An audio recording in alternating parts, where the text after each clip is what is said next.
Hello दोस्तों, my name is Ashwini Kumar Deep and welcome to my channel English lit academy. तो आज के इस सेशन में हम पढ़ने वाले एक सुंदर सा पोएम जिसका नाम है ओड टू ए नाइटिंगेल, जिसे लिखा गया था जॉन कीट्स के द्वारा। अब ये पोएम में आगे बढ़ने से पहले हम थोड़ा सा जॉन कीट्स के बारे में जान लेते हैं दोस्तों। सो John Keats was the second generation poet में से एक थे दोस्तों, ठीक है। अब सेकेंड जनरेशन पोइट्स में जो है बहुत सिमिलैरिटीज थी दोस्तों, ठीक है। जैसे कि वो सब जो है बहुत ही कम उम्र में चल बसे थे दोस्तों, ठीक है। यानी कि कोई 24 की उम्र में, कोई 25 की उम्र में, कोई 26 की उम्र में, कोई 30 की उम्र में जो है वो चल बसे थे। और उनमें से एक जॉन कीट्स भी थे। लेकिन जॉन कीट्स और उन बाकी सब पोइट्स में हमें एक अलग डिफरेंस भी देखने को मिलता है यहाँ पे, कि उनमें से जितने भी मरे थे दोस्तों, तो उन्हें पता नहीं था कि वो मरने वाले हैं, बट जॉन कीट्स को पता था कि वो मरने वाले हैं दोस्तों, ठीक है। और हम इस पोएम में भी जो है हम जॉन कीट्स का जो लाइफ रिफ्लेक्शन है, हम यहाँ पे थोड़ा थोड़ा मोमेंट्स देखने को पाएंगे, ठीक है। और ये पोएम जो है वो कम्प्लीटली एक बर्ड को डेडिकेट किया गया है जिसका नाम है नाइटिंगेल, ठीक है। तो चलिए सेशन को शुरुआत करते हैं। हाँ, शुरुआत करने से पहले दोस्तों मैं आपको एक छोटा सा चीज़ बताना चाहता हूँ कि आप जो मेरे वीडियोस को लाइक, शेयर और सब्सक्राइब करें, ताकि हमें जो है मोटिवेशन मिलता रहे कि आप तक जो है नए नए कंटेंट्स पहुँचाते रहे हम, राइट। और हमें भी जो है अच्छा लगेगा कि हाँ, हमारे व्यूअर्स जो है हमें सपोर्ट कर रहे हैं, हमें प्यार दे रहे हैं दोस्तों, ठीक है। तो चलिए सेशन को शुरुआत करते हैं। तो पोएम की जो लाइन्स है दोस्तों कुछ इस तरह से स्टार्टिंग है। My heart aches and a drowsy numbness pains, right. अब इसका मतलब क्या है? इसका मतलब ये है कि उनका दिल जो है वो दर्द से भरा हुआ है। एचेस जो है दोस्तों उसे पेन कहा जाता है, दर्द से भरा हुआ है। अब ये जो है फिजिकल पेन नहीं है, बल्कि एक इमोशनल पेन है दोस्तों। उनके अंदर जो है एक अजीब सी सैडनेस या फिर कुछ दुख के वजह से हैवीनेस आ गई हो, ठीक है। अब अगली लाइन है ड्रोजी नमनेस पेन्स माई सेंस। इसका मतलब क्या है? यह है कि उनका माइंड और बॉडी दोनों जो है वो सुन से हो गए। नमनेस पेन्स माई सेंस यानी कि उनके जो बॉडी है या फिर उनके जो माइंड है दोनों सुन से हो गए हैं। उन्हें ऐसा फील हो रहा है कि उनकी सेंसेस जो है वो प्रॉपरली काम ही नहीं कर रही है। एज दो of hemlock I had drunk. तो यहाँ पे ये वर्ड हेमलॉक का जिक्र हुआ है दोस्तों। अब हेमलॉक है क्या? ये जो एक पॉइजन है दोस्तों, ठीक है। हेमलॉक जो एक पॉइजन है, एक ट्री का, एक पॉइजनस ट्री है जिससे एक फ्लूइड निकलता है और उसे हम हेमलॉक कहते हैं, ठीक है। और ये हेमलॉक जो है दोस्तों, इसे पहले के एज में लाइक एंशिएंट ग्रीस में हमें ये देखा जाता है कि पॉइजन को जो है, इस पॉइजन को डेथ सेंटेंस के तौर पे दिया जाता था, ठीक है। यानी कि कोई फांसी देता है, कोई गला काट देता है, लाइक, राइट। लेकिन यहाँ पे दोस्तों प्रिजनर्स को जो है यहाँ पे वो पॉइजन देते थे डेथ सेंटेंस के रूप में। इसलिए जो हमारे जो फिलोसोफर थे, ग्रेट फिलोसोफर सोक्रेट्स, राइट, उनको भी जो यहाँ पे डेथ सेंटेंस दिया गया था, हेमलॉक पिला दिया गया था, ठीक है। यहाँ हेमलॉक जो है एक अनकॉन्शियसनेस और डेथ लाइक फीलिंग को सिंबॉलिक देता है दोस्तों, ठीक है। और emptied some dull opiate to the drains, 1 minute passed and late words had sunk। अब इसका मतलब क्या है? इसका मतलब ये है कि ओपिएट यानी कि पोइट यहाँ पे ये कहते हैं कि मैंने जो है यहाँ पे कोई स्लीपिंग मेडिसिन, ठीक है। ओपिएट, ओपिएट का मतलब क्या होता है दोस्तों? एक मेडिसिन या फिर कोई नार्कोटिक ड्रग, ठीक है, नार्कोटिक ड्रग उन्होंने पी ली हो और वो जो है किसके तरफ डूब रहे हैं? लेथ वर्ड्स हैड संक। संक का मतलब होता है डूबना, राइट। और लेथ यानी कि यहाँ पे एक ग्रीक माइथोलॉजी में एक रिवर को कहा जाता है दोस्तों, जिसका पानी पीने के बाद जो है इंसान अपनी सारी मेमोरीज को भूल जाता है। और यहाँ जो लेथ है इसे हम फॉरगेटफुलनेस या फिर कुछ एस्केप का हम सिंबल दे सकते हैं, ठीक है। यहाँ पे फिर से मैं मेंशन कर देता हूँ दोस्तों, लेथ क्या है? लेथ जो है एक ग्रीक माइथोलॉजिकल रिवर है, ठीक है। Greek, according to Greek mythology ये एक रिवर है जिसका पानी पीने से क्या होता है दोस्तों? इंसान जो है वो अपनी सारी मेमोरीज को भूल जाता है, राइट। तो यहाँ पॉइंट ये कहते हैं सिंपली कि उनकी इमोशनल स्टेट जो है दोस्तों इतनी हैवी है कि उन्हें लगता है कि जैसे वो दुनिया से दुख जो है वो भर गया है और दुनिया के दुख को वो भूलकर किसी और वर्ल्ड में वो चले जाना चाहते हैं। Tis not through envy of thy happy lot, but being too happy in thine happiness। अब ये जो दो लाइन्स है दोस्तों, अब मैं यहाँ पे आपको इम्पोर्टेंट लाइन्स है, ठीक है, मैं आपको मेंशन कर देना चाहता हूँ यहाँ पे कि ये दो लाइन्स है दोस्तों, ये क्लैरिफिकेशन का सिंबल माना जाता है। क्लैरिफिकेशन क्यों, ये भी मैं बता देता हूँ। इसीलिए दोस्तों कि बहुत जन को लगता है पोएम पढ़ने के बाद, ठीक है, मतलब कि एक ओवरव्यू, उनको ओवरलुक ये लगता है कि इसमें से जो मैसेज निकलता है कि पोएट जो है वो नाइटिंगेल की जो खुशी है, नाइटिंगेल की जो वॉइस है, नाइटिंगेल की जो फ्रीडम है, उससे वो जेलस फील करते हैं, जेलस फील करते हैं। लेकिन नहीं दोस्तों, यहाँ पे दो लाइंस जो है ये यही वो डिस्क्राइब करना चाहते हैं, क्लैरिफाई करना चाहते हैं कि वो जो है नाइटिंगेल से जेलस नहीं है, बल्कि वो इतनी डीपली उसकी हैप्पीनेस को देख के जो है वो फील करके खुद भी जो है उस हैप्पीनेस में खो जाते हैं, राइट। यानी कि वो जो है जेलस नहीं है, कंप्लीटली वो क्या करते हैं, नाइटिंगेल को वो एडमायर करते हैं, वो एक इमोशनल कनेक्शन की तरह वो देखते हैं दोस्तों, ठीक है। The dull light winged dryad of the trees in some melodious plot of beechen green, and shadows numberless, singest of the summer in full throated ease। अब यहाँ पे दोस्तों दो तीन लाइंस को मैं यहाँ पे डिस्क्राइब करता हूँ, यहाँ पे वर्ड्स जो मेंशन हुए हैं यहाँ पे, ठीक है। अब पोएट जो यहाँ पे नाइटिंगेल को यहाँ पे क्या करते हैं, डायरेक्टली एड्रेस करते हैं दोस्तों। वो क्या कहते हैं, वो पोएट जो है नाइटिंगेल को क्या कहते हैं, लाइट विंग्ड ड्रायड।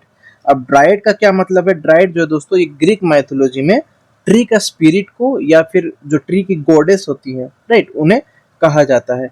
तो यहाँ पे जो पोइट जो है वो नाइटिंगेल को एक ऑर्डिनरी बर्ड के तौर पे नहीं देखते हैं दोस्तों, ठीक है, वो बल्कि नेचर के डिवाइन स्पिरिट के रूप में जो है नाइटिंगेल को इमेजिन करते हैं, ठीक है। वो ये कहते हैं कि तुम जो है हरे भरे बीच में, जो बीच लिखा गया, राइट, हरे भरे बीच एंड ग्रीन, यानी कि हरे भरे पेड़ों के बीच में जो है तुम काउंटलेस शेडोज के अंदर, शेडोज नंबरलेस, यानी कि काउंटलेस शेडोज अनगिनत शेडोज के अंदर जो है बहुत फ्रीली और बहुत फ्रीडमली जो है तुम समर के सॉन्ग को गा रही हो। फुल थ्रोटेड ईज, यानी कि पूरा फ्री में, पूरा मस्त मगन होके वो क्या होता है, बिना किसी टेंशन के, बिना किसी फियर या प्रेशर के जो है अपनी पूरी एनर्जी से वो फ्रीडम के साथ गाना को गाती है। कौन, नाइटिंगेल, ठीक है। यानी कि यहाँ पे नाइटिंगेल को जो उन्होंने एक परफेक्ट जॉय का या फिर फ्रीडम का, एक इमोर्टल ब्यूटी का सिंबल यहाँ पे माना जाता है दोस्तों, ठीक है। आई होप आपको फर्स्ट स्टेंजा समझ में आया होगा। अब सेकेंड स्टेंजा में अगर हम देखें तो इसकी जो लाइन शुरुआत है दोस्तों कुछ इस तरह से है कि O for a draught of vintage. Vintage जो है दोस्तों यहाँ विंटेज का मतलब होता है एक ओल्ड, एक हाई क्वालिटी वाइन दोस्तों, ठीक है। काश मुझे एक सिप पुरानी मिल जाती, पुरानी वाइन की मिल जाती दोस्तों। यहाँ पे विंटेज जो है ये किसे कहा जाता है, ओल्ड हाई क्वालिटी, ठीक है, ओल्ड हाई क्वालिटी वाइन को कहा जाता है दोस्तों। क्यों, पोइट कहते हैं कि वाइन जो होती है दोस्तों वो जितनी एज पुरानी होती है ना, उसका नशा, उसका सुरूर उतना तेज चढ़ता है और उतना क्या बोलते हैं, प्रीसियस लगता है। तो यहाँ पे वो ये कहना चाहते हैं कि उन्हें जो है काश एक सिप पुरानी वाइन की मिल जाती, ठीक है। अब यहाँ पे वाइन जो है वो शराब पी के जो भंड होना नहीं चाहते दोस्तों, ठीक है। पोइट यहाँ पे ये कहते हैं कि सिर्फ शराब पीने के बाद जो है वो एक एस्केप में चले जाना चाहते हैं। यहाँ पे जो वाइन है उसको उन्होंने किस किस का सिंबल दिया है मैं आपको बता देता हूँ। यहाँ पे उन्होंने वाइन को जो है एस्केप का सिंबल दिया है, हैप्पीनेस का सिंबल दिया है, इमेजिनेशन का सिंबल दिया है, एक ह्यूमन सफरिंग से बचने का भी यहाँ पे उन्होंने सिंबल दिया है दोस्तों, ठीक है। That hath been cooled a long age in the deep delved earth. यहाँ पे पोइट कहते हैं कि जो वाइन वो पीना चाहते हैं वो सालों तक क्या होना चाहिए, जमीन के अंदर ठंडी जगह पर रखी होनी चाहिए। इसका मतलब वो जो है देखिए, बर्ड को भी वो ऑर्डिनरी बर्ड के तौर पे नहीं ले रहे हैं, राइट। उन्होंने क्या कहा था, ड्रायड, लाइट विंग्ड ड्रायड करके बताया गया था, मतलब नाइटिंगेल को उन्होंने गॉडेस के रूप में देखा था। अभी वाइन को भी उन्होंने किस नजरिए से देख रहे हैं, वो ये कह रहे हैं कि उनको जो है वो ऑर्डिनरी वाइन नहीं चाहिए कोई, उन्हें जो है प्रॉपर, प्योर, मैच्योर, प्रीशियस और प्राइसलेस वाइन चाहिए, ठीक है। जहाँ पे कि वाइन की जो रिचनेस दिखनी चाहिए, परफेक्शन दिखनी चाहिए दोस्तों। यानी कि उनको वाइन ऐसे पूरा हाई क्वालिटी वाला चाहिए, ना कि कोई थर्ड क्लास वाला वाइन चाहिए। अब आगे हम स्टैंजर्स में देखेंगे दोस्तों, आगे लाइंस में हम देखेंगे कि जो वाइन है उसकी टेस्ट कैसी होनी चाहिए। यहाँ पे ये कहते हैं testing of flora and the country green, testing of flora and the country green. अब इसका मतलब क्या है, यहाँ पे जो फ्लोरा है दोस्तों, इसे हम रोमन माइथोलॉजी की जो गॉडेस होती है फ्लावर्स की, ठीक है, गॉडेस यानी कि फ्लावर्स, गॉडेस ऑफ फ्लावर्स, ठीक है, इसे हम फ्लोरा कहते हैं दोस्तों, अकॉर्डिंग टू रोमन माइथोलॉजी के अकॉर्डिंग, ठीक है। तो यहाँ पे उन्हें कैसा वाइन चाहिए दोस्तों, उस वाइन में जो है उन्हें जो गॉडेस ऑफ फ्लावर्स होती है उसका टेस्ट आना चाहिए, और कंट्री ग्रीन का, कंट्री ग्रीन यानी कि जो गांव के बाहर, जो शहर के बाहर जो ग्रीनरीज होती हैं, ग्रीन फील्ड्स होती हैं, विलेजेस के बाहर जो हरी भरी क्या बोलते पेड़ पौधे होते हैं, नेचुरल ब्यूटी होती है, तो उन्हें उस वाइन में उन जैसा प्योर नेचर उसके अंदर समी होनी चाहिए, उस हिसाब का उनको बियर चाहिए दोस्तों, वाइन चाहिए दोस्तों। Dance and Provencal song and sunburnt mirth. अब यहाँ पे जो डांस वो है वो एक एक्साइटमेंट का सिंबल है दोस्तों, ठीक है।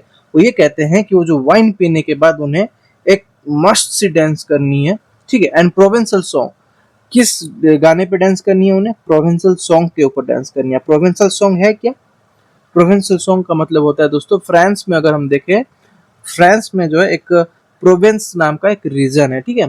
कहाँ पे, मैं यहाँ पे मेंशन कर देता हूँ, फ्रांस में जो है एक प्रोवेंस, ठीक है, प्रोवेंस नाम का रीजन है दोस्तों, और उस रीजन में जो है वो, उस गांव में जो है, उस शहर में जो है वो एक ट्रेडिशनल लव सॉन्ग्स को लिखते हैं और उसे गाते हैं दोस्तों, ठीक है। और ट्रेडिशनल लव सॉन्ग्स जो है वो एक जॉय का, रोमांस का, सेलिब्रेशन का रिप्रेजेंटेशन है, ठीक है। तो वो जो है वो प्रोवेंसल सॉन्ग्स को किस लिए यूज करते हैं, जब कोई खुशी होता है, जब कोई रोमांटिकली इन्वॉल्व होता है, जो जब कोई सेलिब्रेशन करते रहता है, तो उस समय जो उस गाने को बजाते हैं और उस गाने का लुत्फ उठाते हैं वो लोग।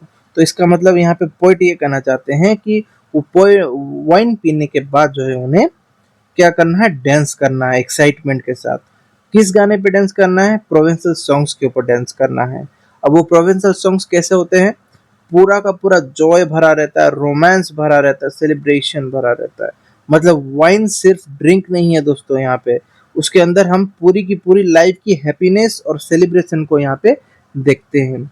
अब यहाँ पे एक सवाल उठता है दोस्तों कि यहाँ पे पोइट जो है इतना लाइफ की हैप्पीनेस को, सेलिब्रेशन को, एंजॉयमेंट को, जॉय को, रोमांस को क्यों यहाँ पे इतना ध्यान देते हैं दोस्तों, क्यों इतना इम्पोर्टेंस देते हैं। क्योंकि अक्सर जो लोग होते हैं, जो दुखी होते हैं, जो दुख से भरे होते हैं, जिनके लाइफ में गम होता है दोस्तों, वो ना ज़्यादातर खुशियों को वो देखते हैं, खुशियों को एम्पावरमेंट देते हैं। वो ज़्यादा इम्पोर्टेंस किसे देते हैं पता है, खुशियों को देते हैं, रोमांस को देते हैं, सेलिब्रेशन को देते हैं, एंजॉयमेंट को देते हैं। क्यों, ताकि वो जो है उस गम को भुला सके, ताकि वो जो उस दुख से बाहर निकल सके।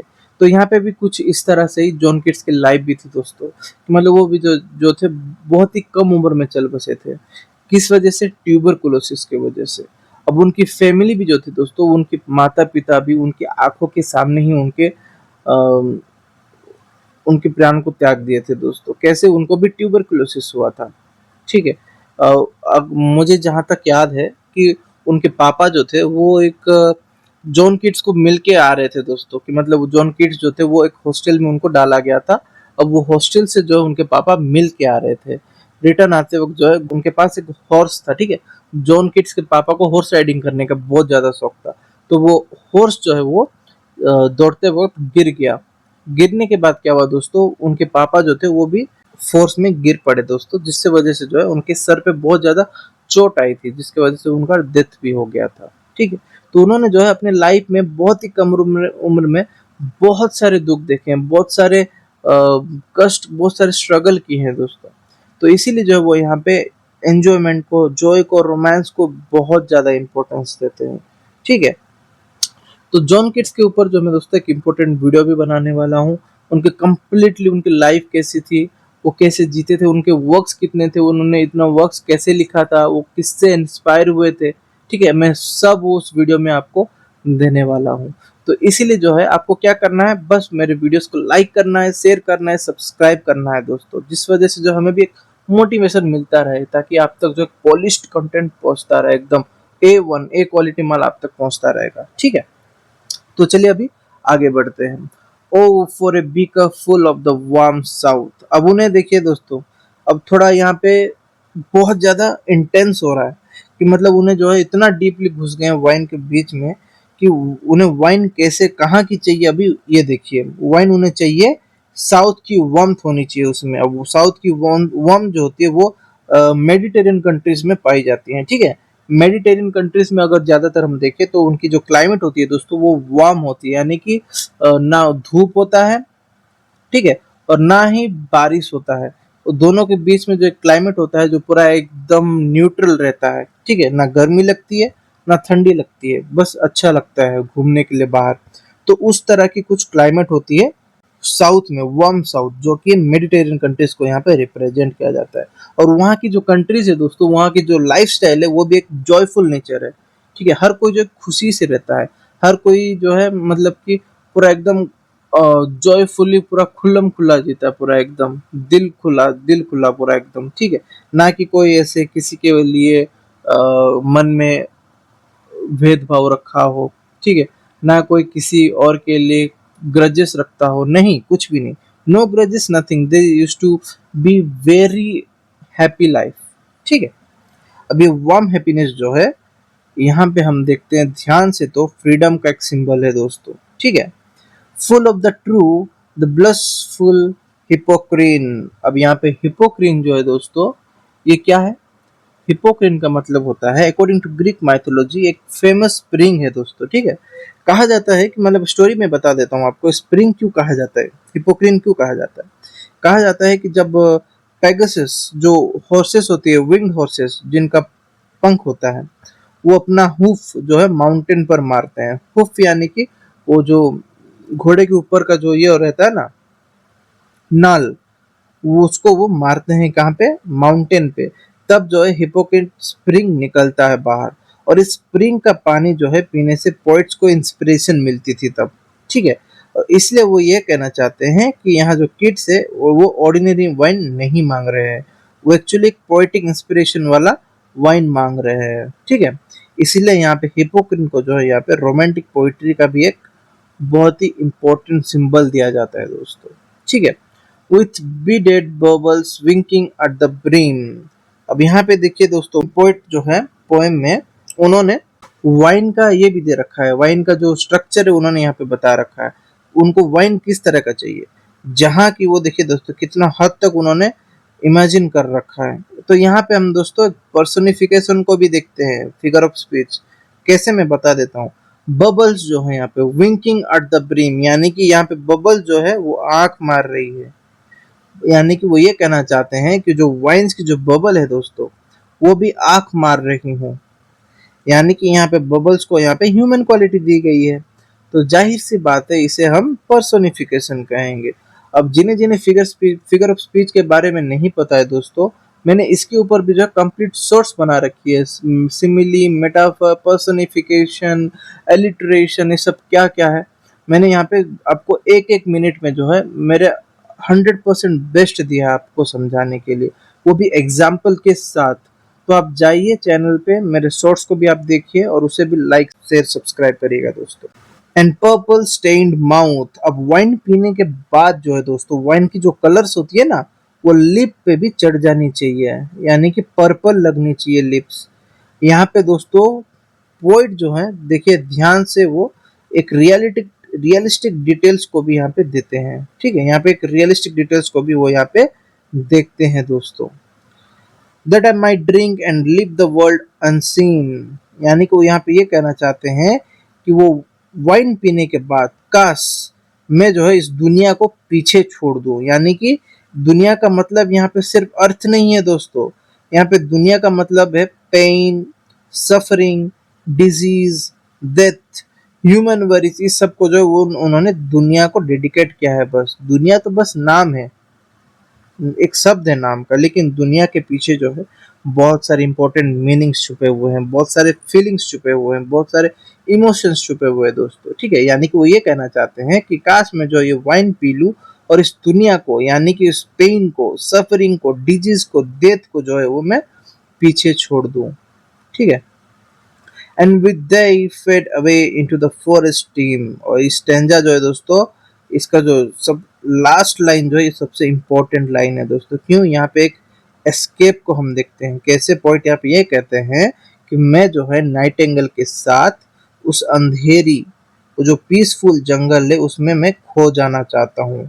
यहाँ पे जो फेड अवे है दोस्तों, ये जो लाइन है, लाइन के बीच में जो वर्ड है दोस्तों, फेड अवे, इस फेड अवे का मतलब होता है मरना नहीं है, बल्कि रियलिटी से दूर चले जाना होता है, नेचर में खो जाना होता है दोस्तों, एक बल इमेजिनेशन की दुनिया में जो है एंटर कर जाना होता है। ठीक है, तो यहाँ पे अगर हम देखें फॉरेस्ट डिम जो है, यहाँ पे फॉरेस्ट जो है दोस्तों ये कंप्लीटली पीस और एक स्पिरिचुअल एस्केप को सिंबॉलिक देता है। ठीक है, आई होप आपको ये स्टैंजा समझ में आया होगा।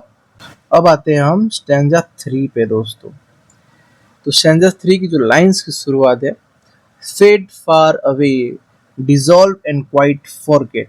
यहाँ पे पॉइंट ये कहना चाहते हैं कि मैं जो है इस दुनिया से बहुत दूर चला जाना चाहता हूँ, बिल्कुल डिसॉल्व हो जाना चाहता हूँ और सब कुछ जो है भूल जाना चाहता हूँ। यहाँ पे फिर से मैं बता दूं दोस्तों, ये जो फेड फार अवे है, ठीक है, ये लाइंस किसे डेडिकेट करती है? जैसे मैंने आपको बताया था, फेड फार अवे जो है वो ह्यूमन सफरिंग का एस्केप को दिखाती है, रियलिटी से दूर चले जाना को दिखाती है, या फिर कोई नेचर या फिर इमेजिनेशन उसके अंदर खो जाने का एक रिप्रेजेंटेशन यहाँ पे देखने को मिलता है फेड फार अवे में। ठीक है, तो यहाँ पे क्या कहते हैं पॉइंट, कि मैं जो है इस दुनिया से बहुत दूर चला जाना चाहता हूँ, बिल्कुल डिसॉल्व हो जाना चाहता हूँ और सब कुछ जो है मैं भूल जाना चाहता हूँ। ठीक है, तो यहाँ पे फॉरगेट, दूसरा मैं वर्ड में यहाँ पे मेंशन कर दूं दोस्तों, यहाँ पे जो फॉरगेट है, ठीक है, ये फॉरगेट जो है इसका मतलब होता है कि दुनिया के सारे दुख को या फिर टेंशन को जो है हम भूल जाते हैं। ठीक है, व्हाट दो among the leaves has never known. अब पोएट जो है यहाँ पे नाइट एंगल से कहते हैं, नाइट एंगल से बात करते हैं, वो ये कहते हैं कि जो दुख हम ह्यूमंस फेस करते हैं, तुमने कभी उन्हें एक्सपीरियंस ही नहीं किया है। यानी कि हम जो दुख से गुजरते हैं, हम जो दर्द से गुजरते हैं, हम जो स्ट्रगल से गुजरते हैं, तुमने कभी उन्हें एक्सपीरियंस किया ही नहीं है। तुम बस अपनी खुशी से मग्न होकर गाना गा रही हो बस। क्योंकि बर्ड जो है यहाँ पे जंगल में फ्री है, उसको ना जॉब करने की टेंशन है, ना कोई इलनेस का डर है, ना कोई ओल्ड एज की डर है, ना कोई डेथ का फियर है। यानी कि कंप्लीटली पोएट को लगता है कि नाइट एंगल जो है एक परफेक्ट एग्जाम्पल है एक पीसफुल लाइफ जीने वाले इंसान, मतलब कि जानवर का या फिर कोई क्रिएचर का दोस्तों। ठीक है, the weariness, the fever and the freight. अब यहाँ पे पोएट जो है लाइफ की जो 3 इम्पोर्टेंट, ठीक है, बिगेस्ट प्रॉब्लम्स, उन्हें वो मेंशन करते हैं। द वेरीनेस, और वेरीनेस क्यों? यहाँ पे उसका मतलब है लाइफ की थकान को यहाँ पे वो मेंशन करते हैं, मेंटल एग्जॉशन को वो यहाँ पे मेंशन करते हैं, इमोशनल टायर्डनेस को यहाँ पे वो मेंशन करते हैं। ठीक है, द फीवर, सेकंड क्या है? सेकंड बिगेस्ट प्रॉब्लम है the fever.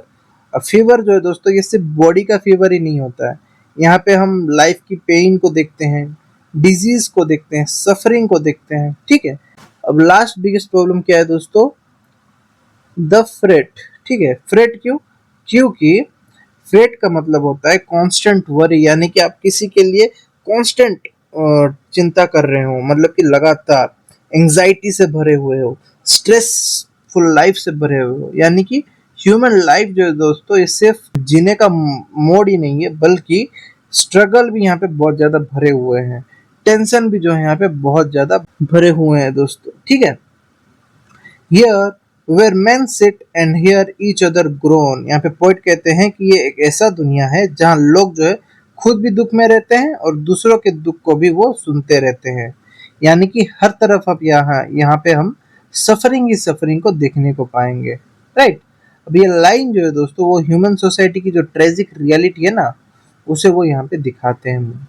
Where palsy shakes a few sad last grey hairs.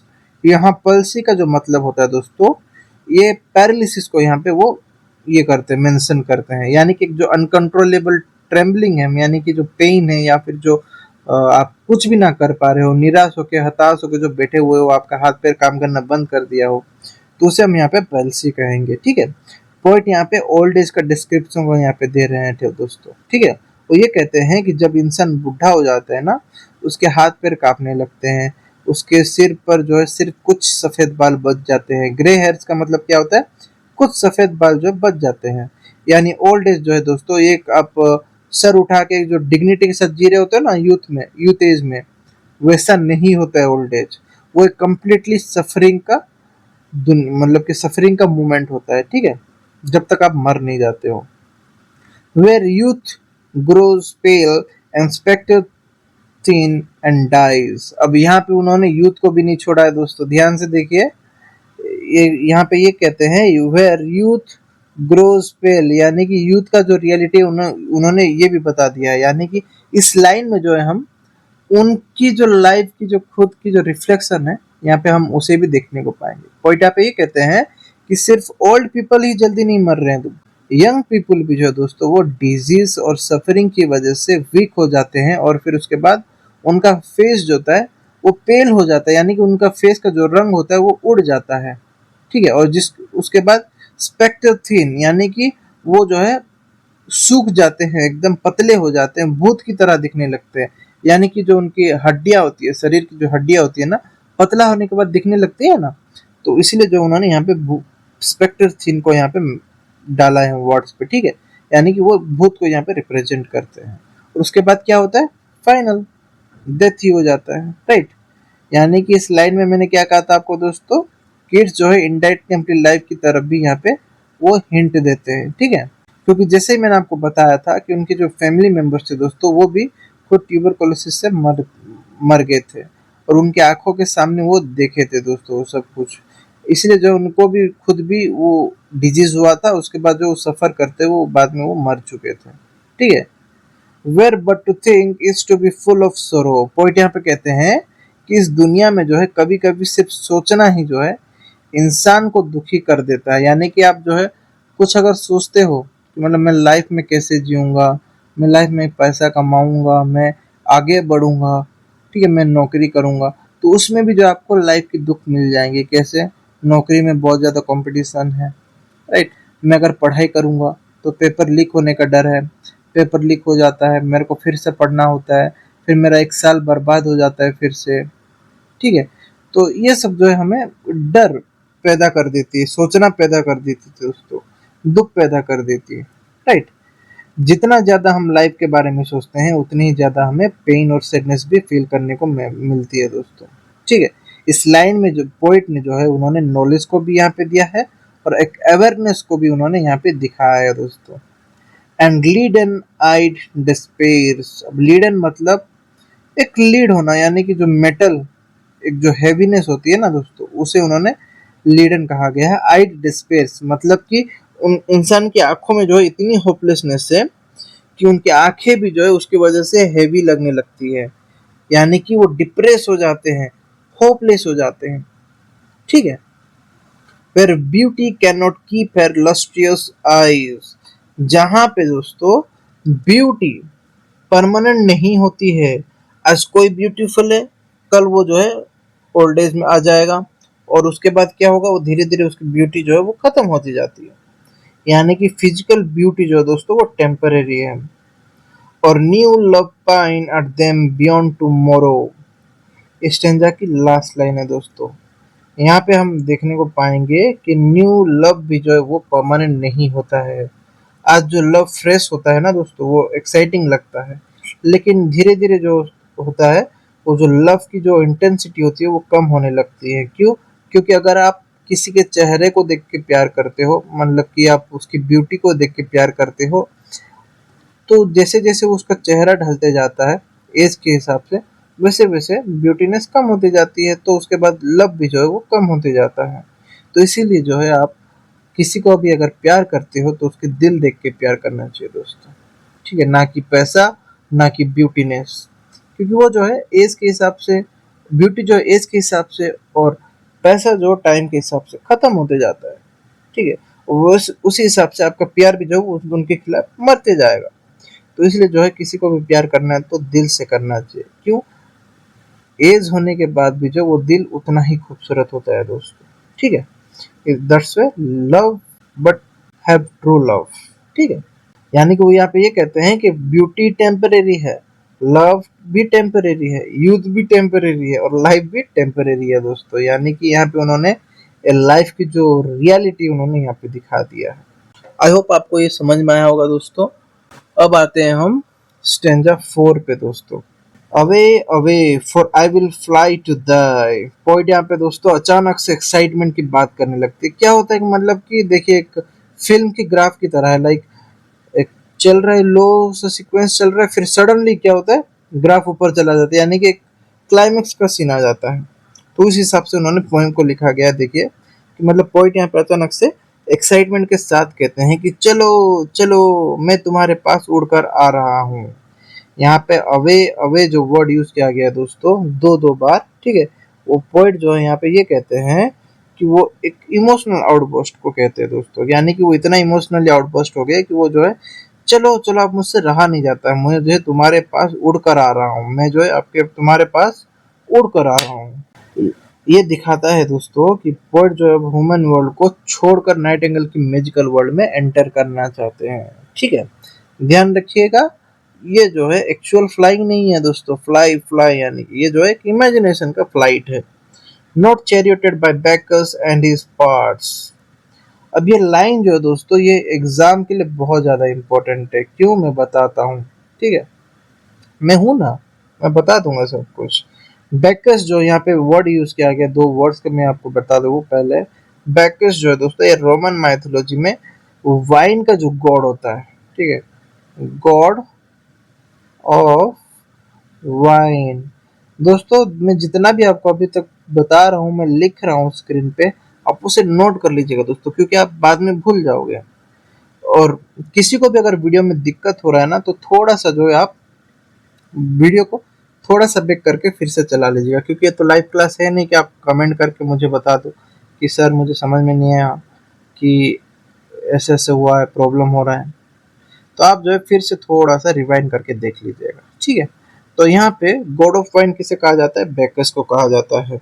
और गॉड ऑफ वाइन जो होता है उसे अगर हम ग्रीक माइथोलॉजी में देखें, रोमन माइथोलॉजी में तो हमने क्या बैकस को कहते हैं, लेकिन अगर ग्रीक माइथोलॉजी में क्या कहेंगे, इसे हम डायनासिस। ठीक है, ये आपको पता होना चाहिए दोस्तों। क्यों? मैं आपको एक extra syllabus, out of syllabus का भी देते रहता हूँ। डायनासिस, ठीक है, इसे हम ग्रीक माइथोलॉजी में गॉड ऑफ वाइन को कहेंगे, और बैकस को हम रोमन माइथोलॉजी में गॉड ऑफ वाइन को कहेंगे। ठीक है, अब यहाँ पे दूसरा वर्ड है पार्ट्स। ठीक है, पार्ट्स, इसका मतलब है लियोपार्ड्स।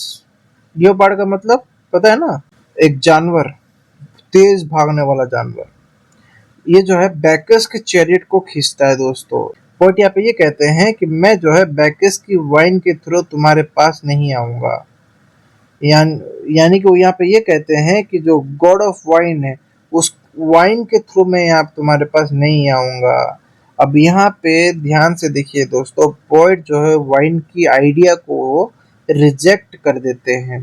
यानी कि कुछ देर पहले हम क्या पढ़ रहे थे, हम ये पढ़ रहे थे कि पोइट को जो है कैसा वाइन चाहिए, वो जमीन के अंदर धसी हुई होनी चाहिए, ठंडी होनी चाहिए, उसमें ग्रीनरीज होनी चाहिए, उसमें फ्लोरा होनी चाहिए, उसमें ये वो सब होना चाहिए। एकदम ऑर्डिनरी वाइन नहीं चाहिए उन्हें, उन्हें हाई फाई वाइन चाहिए, जिससे पीने के बाद वो एस्केप हो जाए कहाँ पे, नाइटिंगेल की दुनिया में। लेकिन अभी वो यहाँ पे उस वाइन को वो रिजेक्ट करते हैं दोस्तों। वो यहाँ पे ये कहते हैं कि मुझे अब वाइन की जरूरत नहीं है, but on the व्यूलेस wings of पोएजी।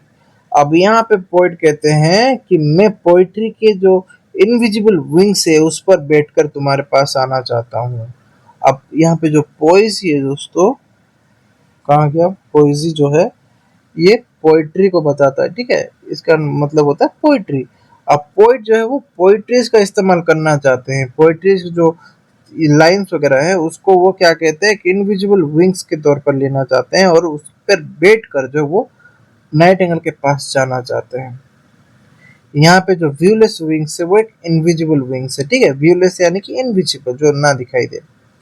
अब ये विंग जो है किसी बर्ड के नहीं है, ध्यान से समझिएगा दोस्तों, ये एक इमेजिनेशन वाले विंग्स है जो कि पोइट्री के हैं, ठीक है। यहाँ पे पोइट जो है, अभी उनका मानना ये था कि पोइट्री जो है वो इंसान को वहां ले जा सकती है जहां बॉडी कभी जा ही नहीं सकती। ध्यान से समझिएगा दोस्तों। According to the poet John Keats, he used to say that poetry जो है इंसान को ऐसी जगह पे ले जा सकती है जहां बॉडी कभी नहीं जा सकती, ठीक है। Though the dull brain perplexes and retards.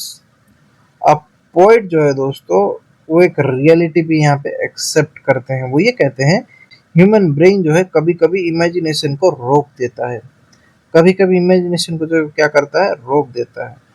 और उसके बाद परप्लेक्सिस। परप्लेक्सिस का मतलब होता है दोस्तों कंफ्यूज करना, मतलब कि कंफ्यूज कर देना किसी को। और रिटार्ड्स का मतलब होता है स्लो करना, यानी कि स्टॉप, रोकना। यहाँ पे वो प्रैक्टिकल थिंकिंग और लॉजिकल माइंड को, जो इमेजिनेशन है, उस फ्लाइट को वो लिमिट कर देते हैं दोस्तों, ठीक है। यानी कि वो बहुत ज़्यादा ऊपर उड़ रहे थे, इसीलिए जो उन्होंने थोड़ा सा कंट्रोल ले लिया कि मतलब वो थोड़ा सा जमीन में भी रहे ताकि वो गिरेंगे भी तो उन्हें चोट ना लगे। जस्ट किडिंग दोस्तों।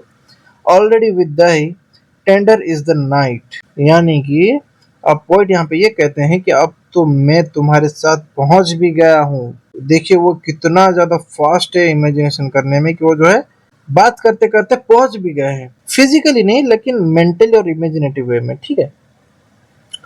टेंडर इज द नाइट, इसका मतलब क्या है दोस्तों, नाइट बहुत सॉफ्ट है, पीसफुल है, बहुत ज्यादा ब्यूटीफुल है। और यह नाइट जो है दोस्तों डार्कनेस का सिंबल नहीं है दोस्तों, ठीक है।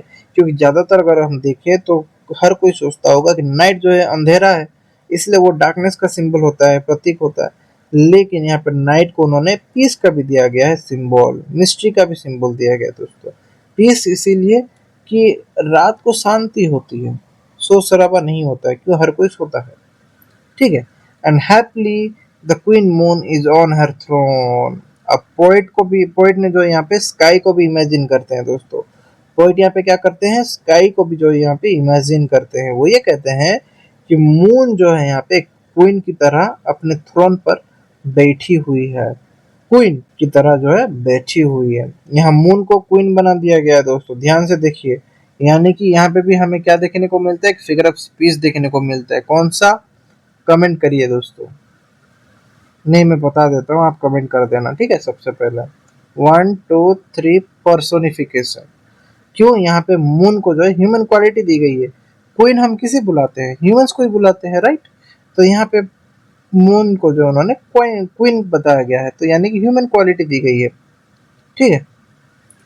मून को यहाँ पे रॉयल इमेज दिया गया है दोस्तों, क्वीन जो है वो रॉयल इमेज ही है।